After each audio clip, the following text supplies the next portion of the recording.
Hey guys, it's Biggs. Welcome back. Now, if you haven't done so already, make sure you guys hit that subscribe button, ring that little bell. That way you won't miss out on any of the future content. Biggs is putting out all sorts of wild and weird stuff. Never know what's going to come from me. We got farm stuff, we got fish stuff, we got plant stuff, we got bug stuff, isopods. Never any idea what's going to come next. But today we're going to start something a little bit different. Seems the world's still somewhat turned upside down, so I got the idea of, how can I connect with a lot of my fish peeps, a lot of my friends that I haven't been able to see for a long time? Well, we can use Zoom. Let's use Zoom. I'm going to take you down to a good friend of mine in Pottstown, PA, and we're going to go look at his absolutely insane 300 plus gallon native aquarium. Stay tuned.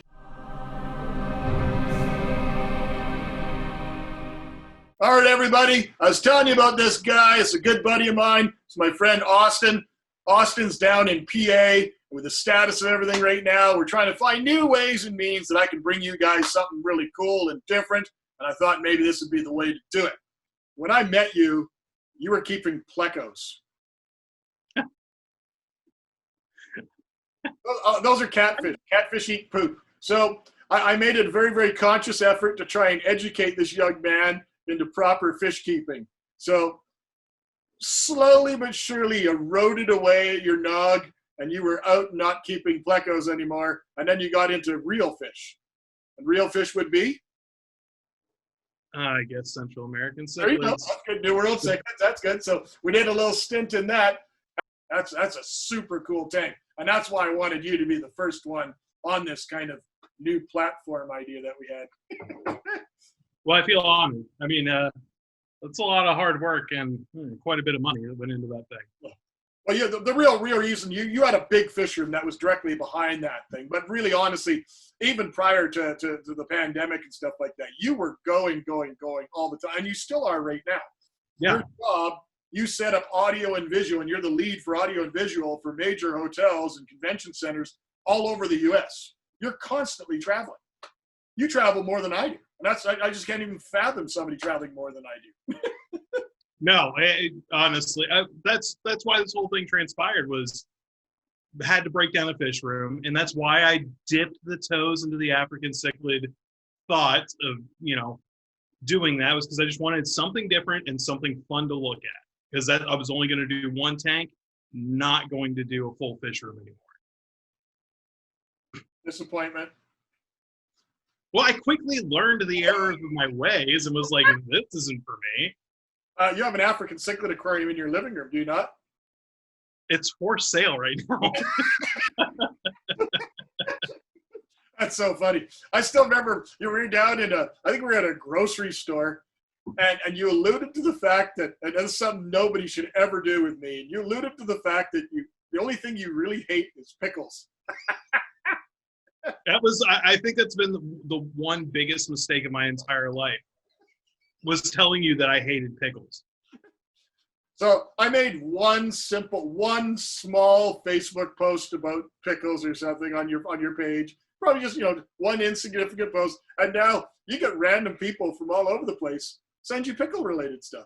Oh, I mean, I have some friends that do it, and then I have people that I've never even met that are friends of yours that started tagging me in pickle posts.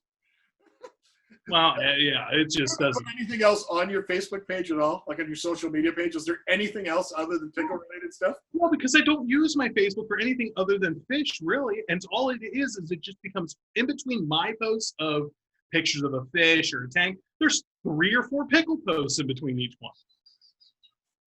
And had nothing to do with me whatsoever. I probably did absolutely everything to do with you. It's so funny. I had a shirt. I don't even know where it was. I was going to wear it today, but I have a T-shirt that just says Dill Pickle on it. I was going to wear that, but I don't know where it is. Thank goodness. Thank goodness. So you've come back to the light, and you've got this wicked tank. How big is this tank behind you? 300 gallons.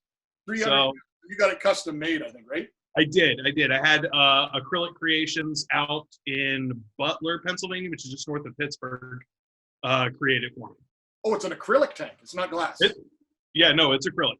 So is it decidedly lighter? I've never had an acrylic tank. Is it a lot lighter than a glass tank? 2 of us picked this thing up and moved it into the trailer when I went out to go pick it up. Oh. It was, I mean, it's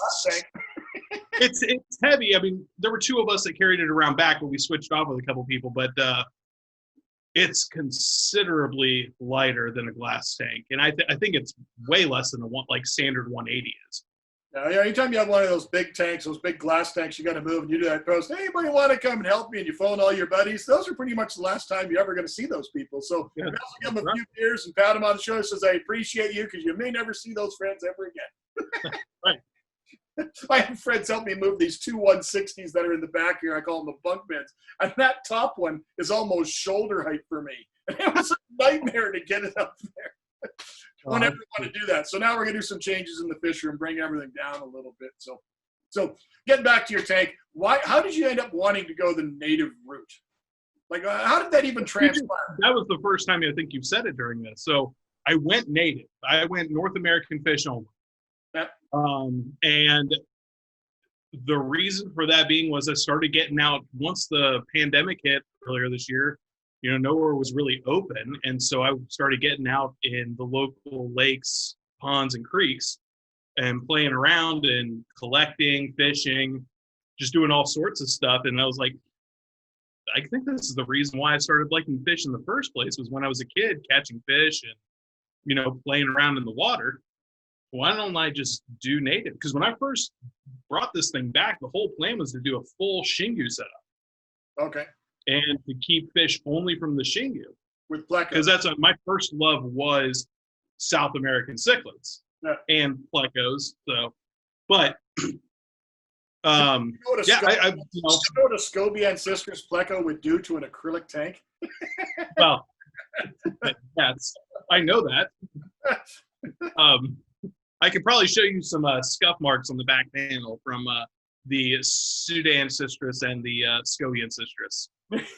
Yeah, you were boarding a bunch of fish for a store or something, helping a buddy out, right? I was. So yeah, what the transition had to happen was my buddy was moving his fish store.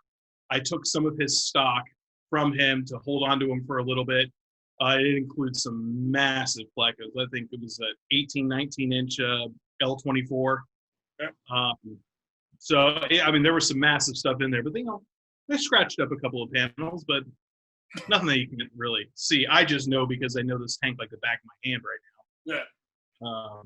So you're using it. And I know that a lot of the native fish, even the native fish up here, I did a video about being out in the wild in this one river system, and like some of the native fish just in that little tiny elbow creek type thing area where I was, showing the diversity of the habitats that was in that one little spot, and just the sheer diversity of the fish species. And that's way up north near me.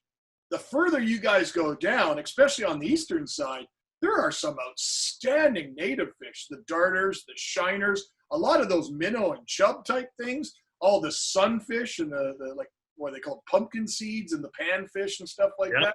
You know, those are, I guess, centrarchids. So they're almost what we used to think was related to cichlids, and you could see the similarities of them. Oh yeah.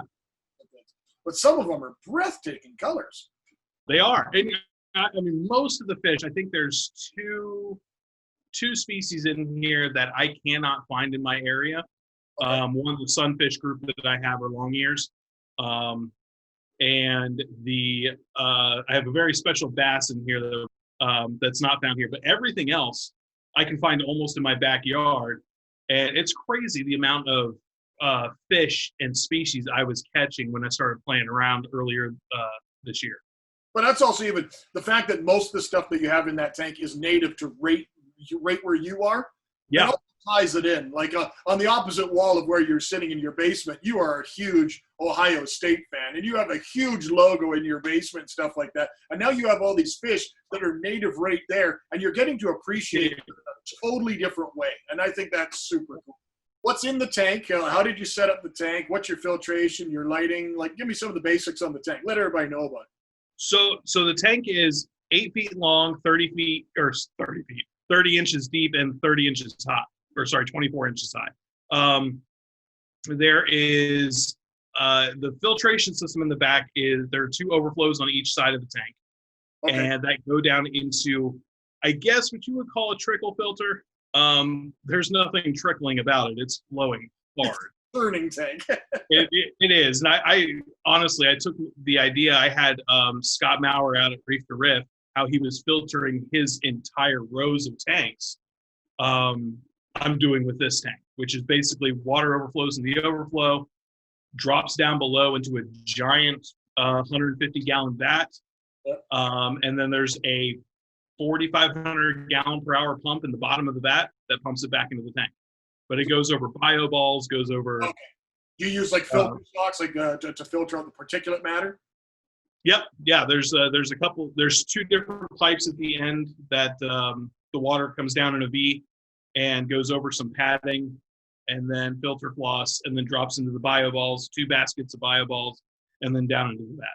Oh, we should get some video of that like that, because that is full on DIY. That's a full DIY setup of setting up when you got a tank this size. 300-gallon tank is a big tank. That's a monster tank by most people's standards. But you could still theoretically go to a local pet store and buy a couple of large canisters, be it Eheims or Flubles or something like that, and you could run that tank on that. But doing the DIY, that brings it more closer to home. That makes it a little bit more personal, and that way you can really, really amp up that filtration and the oxygen potential as well, because of the type of fish you're keeping, churning water through there. And I think the main goal of this was to have the display and there not be any sort of, intakes or anything that you can visibly see from this side of the tank. Now, there is one, I guess you would call it a circulation pump on the side, one of the side panels pushing some water. It looks like a little high door fan or something by the valve. Yeah. Yeah, by the valve, you can see some of the valve being pushed on the surface of the water towards the other way. I did that strictly for that aesthetic. But that's the only thing that you can see inside of the tank that's not the actual scape itself. No, it's a wicked looking tank. It looks really, really good. What all's in the tank? Oh, man. So right now, I've got a group of 9 creek chubs that I caught myself using just standard minnow trap and some dog food. Hey, we laugh at that, but honestly, you go to some of the big fish farms that use in-ground ponds, the mud ponds, African cichlids, live bears. That's what they use. They use those giant traps. They bait them with dog food. They throw them out there, and they come trap the next day. Hey, and honestly, I threw this thing out there in the middle of the creek in like a little pool, and it was filled within 45 minutes. So, they're everywhere. I also have some northern hogsuckers, a couple of those. I've got a group of long ear sunfish that are probably about 2 to 3 inches. There are 3 yellow perch, which are absolutely awesome. There were a couple of people that actually warned me that I'll never see them. They're always hiding. They were the most prevalent fish, and when I was out there diving, swimming around when I did that video, they were the most prevalent fish, and they would literally follow me in the water to be in front of the camera, it seemed. They were everywhere. Yeah. And always in little groups. So having the fact that I don't know anything about them socially, but they tend to do better in groups. So having them in a group of 3 is ideal. Yeah, and if I find out that I do have maybe a little bit extra room as things get bigger, I'll probably add a couple of more. I actually caught one about 2 hours ago that would have been perfect for this, but I didn't have my bucket on me to keep it in. So, you had a let's see what else. What was that? It was Dude, it wasn't a jack, but what was it called? It's a grass pickerel. Grass pickerel. So they are roughly maybe 12 inches, and it looks very much like you would see your northern pikes, your chain pickerels. It's in that same, I guess that's all the same genus.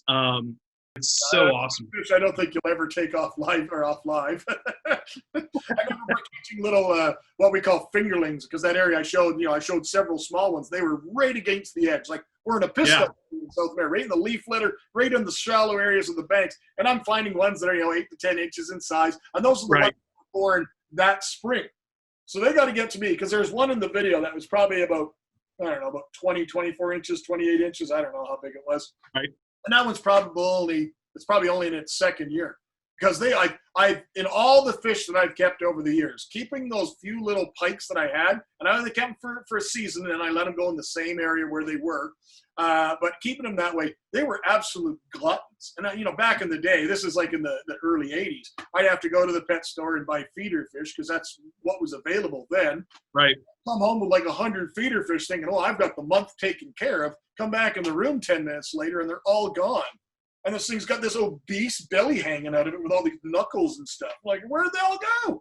He ate them all. And they wake up the next morning, and he's 3 inches bigger. Well, that's what, you know, I'm quickly finding that out. I have a local fish farm that raises pond fish, Okay. and they also sell the bait shops. So they've got a ton of minnows and different size of minnows that they raise. So I've been picking up some of the rosy reds, which, you know, I guess are albino fathead minnows, and been tossing those. And I picked up 4 dozen on Friday. It's now Sunday, and this dude would burn through that 4 dozen if I gave him a chance. I'm only putting in 5 or so at a time, but I watched him eat 3 back to back to back yesterday. No, that's cool, man. I really, I joke, I bug you all the time about the fish that you keep and stuff like that. That's just all ribbon. That's what brothers do. But that tank is absolutely stunning. It's breathtaking. The fish selection, I think, is absolutely top-notch. You've really thought it out, you know? Spent a lot of time. And I see your passion and your excitement through it. So I think that's really cool. There, I'm putting it on video so it's public. That was wonderful, my friend. Thank you very much. Hope you guys enjoyed it. It's my good friend Austin. Thanks, guys. Thanks, guys.